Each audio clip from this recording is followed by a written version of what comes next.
आता हे weight loss केलंय बाबा, पण ओव्हरऑल वेट लॉसमध्ये जेव्हा छान डाएट करून वजन आपलं कमी होतं, आता ते मला सस्टेनेबल Maintain करायचं करायचंय. आहे, मेंटेन करायचं आहे.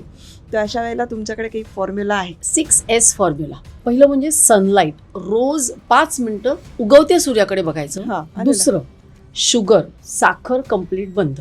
स्ट्रेंथ, जिममध्ये वजन उचला. Sunlight, sugar, strength Stress. आणि स्लीप.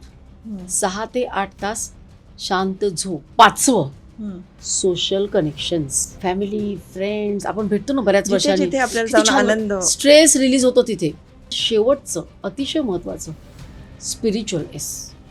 स्पिरिच्युअलमध्ये मी म्हणेन स्वतःशी ते ईश्वराशी कनेक्ट Connect कोणत्याही प्रकारे तुम्ही मेडिटेशन करा, नामस्मरण करा. काही नाही केलं तर लोकांना मदत करा. So to in nutshell, sunlight, sugar, strength, hmm, sleep, hmm. Social connections आणि स्पिरिच्युअलिटी. वा.